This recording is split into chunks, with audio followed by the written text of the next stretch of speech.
मेरी खेती के माध्यम से और मेरी बैंक सखी के माध्यम से 1 साल का मेरा 1,30,000 रुपए का बचत हो जाता है। तो आप इतना बढ़िया भाषण करती हैं। जी सर। तो कभी चुनाव लड़ी हो क्या? नहीं सर। तो लड़ोगी? क्या सोचा है, बच्चों को क्या पढ़ाओगी? हमारी आर्थिक स्थिति अच्छी रही तो हम उनको बहुत अच्छे से अच्छे कॉलेज में डालना चाहते हैं और उनकी पढ़ाई पूरी करवाना चाहते हैं। सन 2005 में मैं पेड़ पर से गिर गया था, जिसके कारण मेरे बाएं पैर के कुल्हे की हड्डी टूट गई थी। उसी कार्ड के माध्यम से आज मेरे बनारस में बहुत बड़ा अस्पताल में इलाज हो सका मुफ्त में। आपका ऑपरेशन कब हुआ? सितंबर में सर।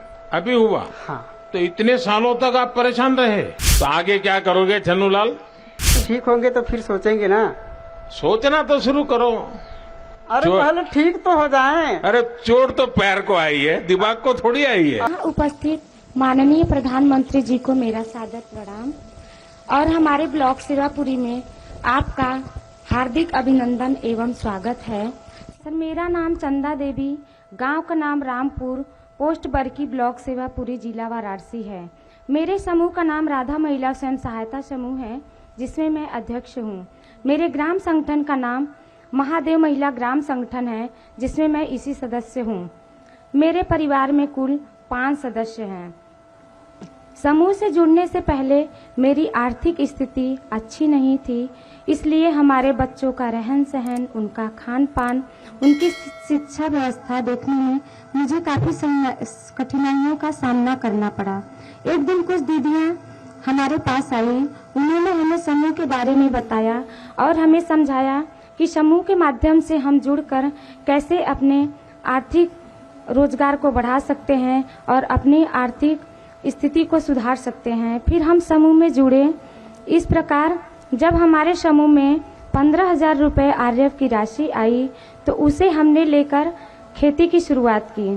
सब्जी की खेती से मुझे 30,000 रुपए का इनकम हुआ, जिससे कि मैंने 15,000 रुपए अपना ऋण चुकाया और 15,000 रुपए की मुझे बचत हुई। फिर इसके बाद हमारे समूह में जब सीआईएफ की राशि आई 1,10,000 रुपए, वहां से हमने 1 लाख रुपए उठाया और रेहनी खेत के तौर पे ले लिया। फिर उसमें मैंने धान की खेती की। फिर उस धान की खेती से मुझे सीधे 35,000 रुपए का लाभ हुआ। इस तरह मैं अपना काम खेती से करती गई और मेरी आर्थिक स्थिति में काफी सुधार आया। फिर एक दिन हमारी मुलाकात हमारी मंजू दीदी, जो हमारे ब्लॉक की बीएमएम हैं, उनसे हुई। उन्होंने हमें बैंक सखी के कार्य के बारे में बताया। फिर उन्होंने हमें बैंक सखी का कार्य अच्छी तरह से समझाया और बैंक सखी के रूप में मेरा चयन भी किया। फिर मैं यूनियन बैंक ऑफ इंडिया बरकी में बैंक सखी के रूप में कार्य करने लगी। फिर यहाँ से मेरी आर्थिक स्थिति में और सुधार निर्भर बनने के साथ साथ मेरी एक अपनी अलग पहचान बनी बैंक सखी के रूप में। फिर मेरी खेती के माध्यम से और मेरी बैंक सखी के माध्यम से 1 साल का मेरा 1,30,000 रुपए का बचत हो जाता है। तो इस तरह से मैं आत्मनिर्भर बनने के साथ साथ मेरी अपनी एक अलग पहचान बनाई। इसका पूरा श्रेय मैं माननीय प्रधानमंत्री जी को देना चाहती हूँ कि उनके माध्यम से हमें आत्मनिर्भर बनने का जो सौभाग्य प्राप्त हुआ, उसके लिए हम उनको कोटि कोटि धन्यवाद देना चाहते हैं।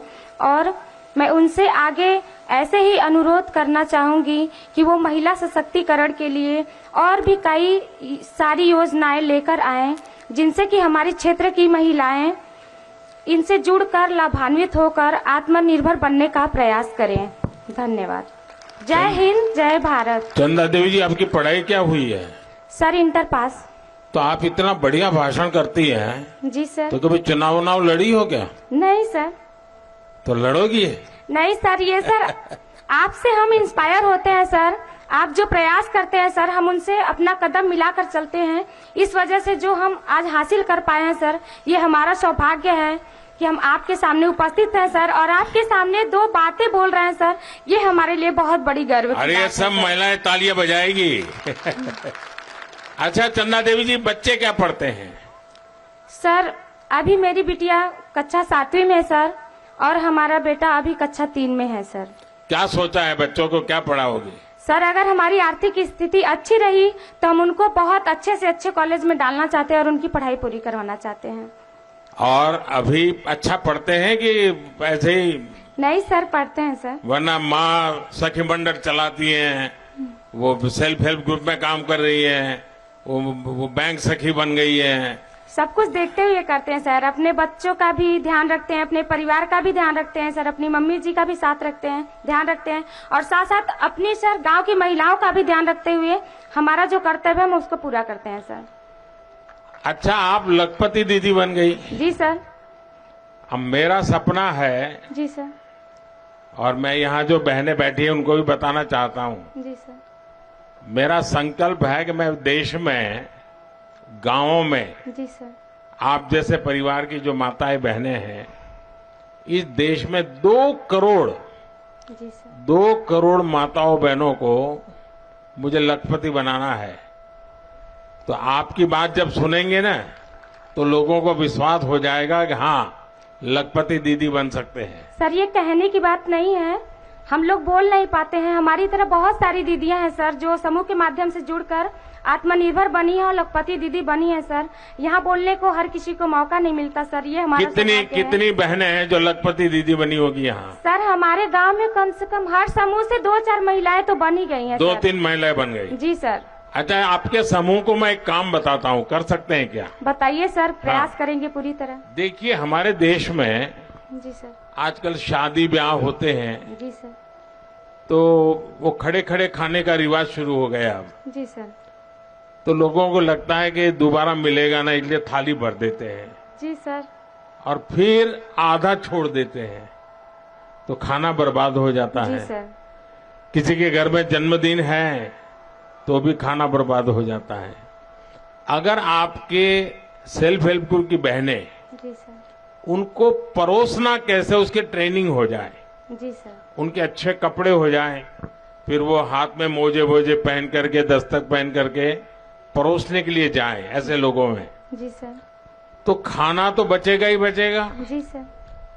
जो लोग आते हैं उनको भी अच्छी सर्विस मिल जाएगी, जी सर। आपकी बहनों को कमाई हो जाएगी। जी सर। और जब भोजन समारोह में जाते हैं तो घर जाते समय वो भी कहेंगे नहीं नहीं भाई, आप भी बच्चों के लिए थोड़ा ले जाइए, जी सर। तो घर में न्यूट्रिशन का प्रॉब्लम भी सॉल्व हो जाएगा। जी सर। तो मैं समझता हूँ ये एक ऐसा काम है कि जो लोग खाना खराब करते हैं, जी सर। फेंक देते हैं, अगर परोसने की व्यवस्था नियम से बन जाए तो बहुत कुछ बच सकता है। तो ऐसा काम कर सकते हैं आपकी बहनें? कर सकती हैं सर। तो सबको ट्रेन करोगी आप? जी सर, बिल्कुल। और मैं भी योगी जी को बताता हूँ कि ऐसे लोग जो अपना समारोह करें, जी सर। तो आप जैसे लोगों को बुलाएं जी और सर। वो परोसना का काम संभाले। जी सर। अच्छा, आपके गांव में स्वच्छता का अभियान का कुछ सोचते हैं लोग? जी सर, करते हैं सर। जगह जगह लगाए गए हैं, कूड़ा उसमें फेंकते हैं सर, फिर वहाँ से गाड़ी आती है, ग्राम पंचायत के जगह बनी है एक ठो, वहाँ पे ले जाते हैं सर। नहीं, लेकिन उसमें तो कोई खाद बनाना, खेत में उपयोग करना, ऐसा कुछ हो रहा है क्या? ऐसा नहीं हो रहा? शुरुआत हुई है सर, अभी अच्छा। थोड़ा समय लगेगा सर। किसी चीज की शुरुआत होती है सर तो उसको बनने में थोड़ा समय लगता है, फिर अभी तो शुरुआत हुई है सर, धीरे धीरे हो जाएगा व्यवस्था उसकी। अच्छा, यहाँ पशुपालन करते हैं आपके यहाँ? जी सर। तो मालूम है ये अमूल वाला डेयरी वाला दूध लेता है अभी, वो पैसे ज्यादा देता है, पता है? वो पता नहीं है। चलिए चंदा देवी, आपने बहुत अच्छा बता दिया, बहुत बहुत बधाई आपको। नमस्कार सर, मेरा नाम छन्नूलाल है, मेरे पिताजी का नाम प्रेमनाथ है। ग्राम बिहाड़ा, पोस्ट हटरा, जिला वाराणसी, थाना मिर्जामला, ब्लॉक शिवापुरी का मूल निवासी हूँ। सन 2005 में मैं पेड़ पर से गिर गया था, जिसके कारण मेरे बाएं पैर के कुल्हे की हड्डी टूट गई थी।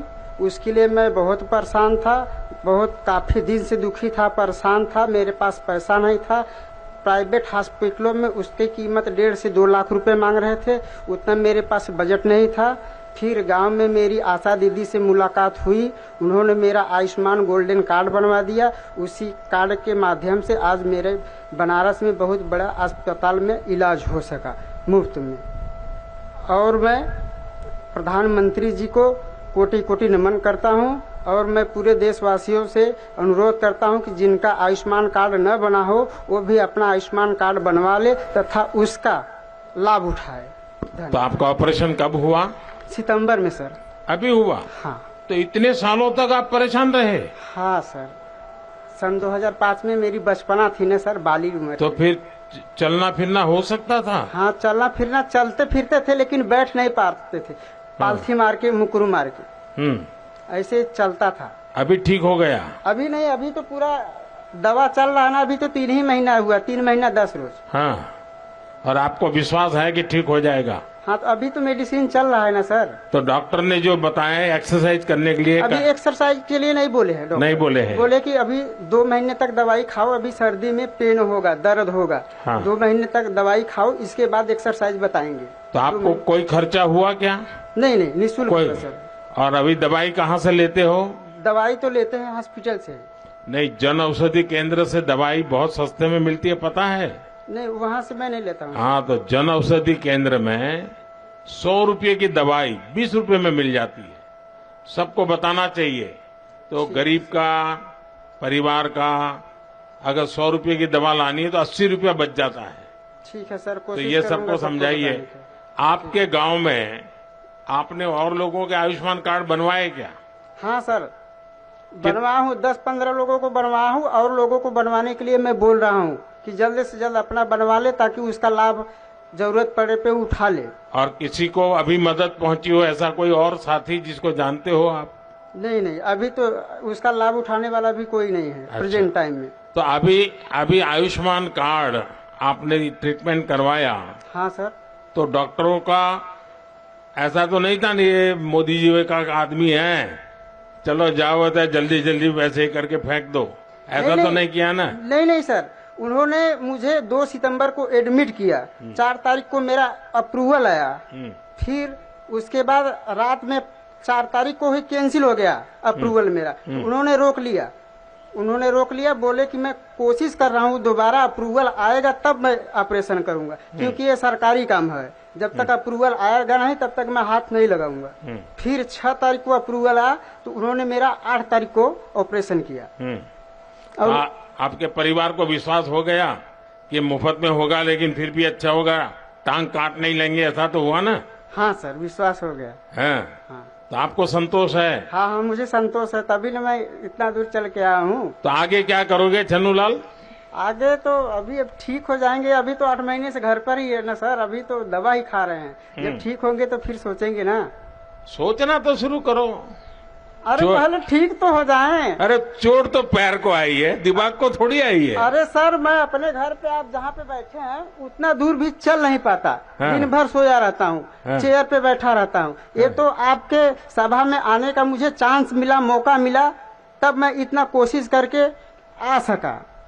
और मैं अपने घर पे अभी दवा खा के ऑपरेशन के बाद अभी चल पा रहे हो? हाँ, तो अभी इतना भी नहीं चलता। हाँ, जितना आपसे मेरी दूरी है। अच्छा। इतना भी नहीं चलता। चलिए छन्नूलाल, आपको आयुष्मान कार्ड बहुत काम में आया। मेरी तरफ से आपको बहुत शुभकामनाएं हैं। और आप एक काम जरूर कीजिए, जितनों को भी जानते हैं उनको बताइए कि मोदी की गारंटी वाली गाड़ी आई है ना, हाँ तो आयुष्मान कार्ड बनवा दीजिए। जी सर। और कभी भी परिवार में किसी को भी मुसीबत आ जाए, हाँ हम तो कहेंगे कि भाई ना आए, लेकिन कभी आ जाए हाँ तो 5 लाख रुपए तक खर्चा जो है हाँ। मोदी कर देगा। चलिए ठीक है सर। तो बताओगे सबको? हाँ सर। कार्ड बनवा दोगे?